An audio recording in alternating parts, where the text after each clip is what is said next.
Rome, 82 BC. Across the city walls, death lists were posted publicly. This was the era of the proscriptions under Lucius Cornelius Sulla, the new dictator of the Roman Republic. When Sulla sought retribution against his political foes, no one was safe. Amidst this terror, one young man was forced into hiding: Gaius Julius Caesar. Caesar was eventually captured and brought before Sulla, the man with absolute power.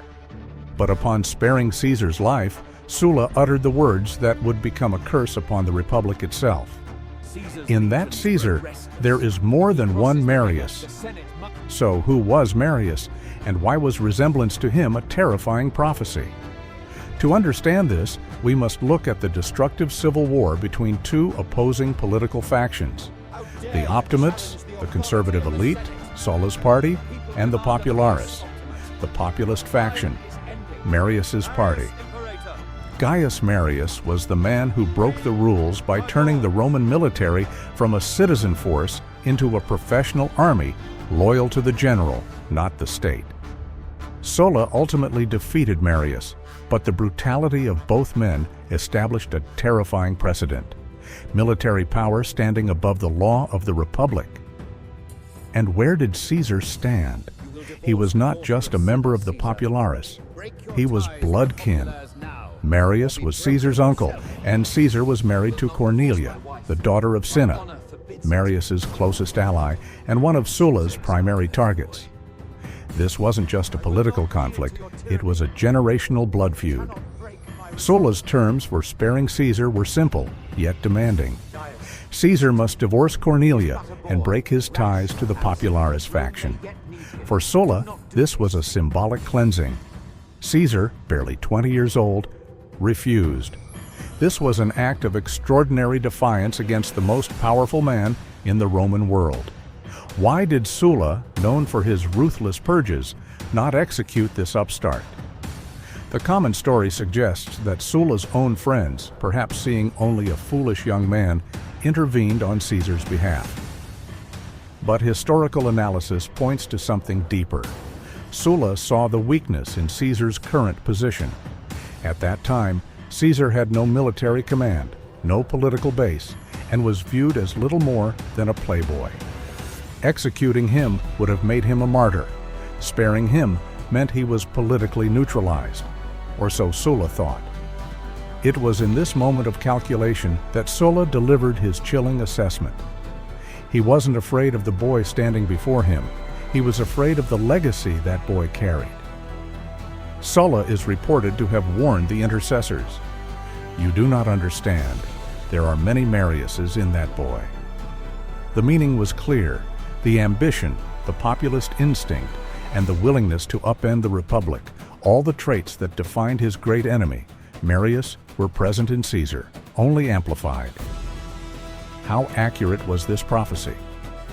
Sulla saw the immediate parallel. Both Marius and Caesar were masters of populism. They bypassed the Senate, appealing directly to the poor and to the common soldiers for political power.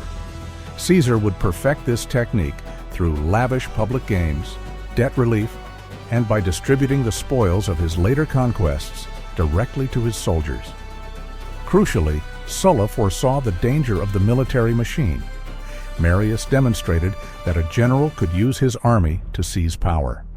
Caesar, years later in Gaul, would do precisely this, building an army that was fiercely loyal to him alone.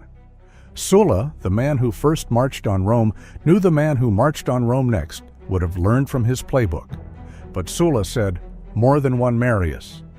Caesar surpassed Marius in two key ways: scale and finality.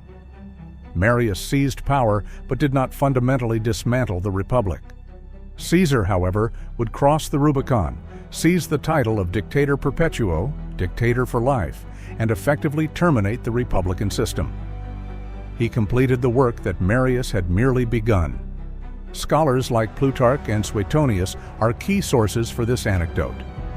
While the exact wording may be dramatized, the story is crucial because it highlights that Sulla, the destroyer of the Populares, was aware that he had failed to uproot the seed of ambition he himself had shown. It confirms the ancient recognition that Caesar was the ultimate product of the Sullan-Marian civil wars.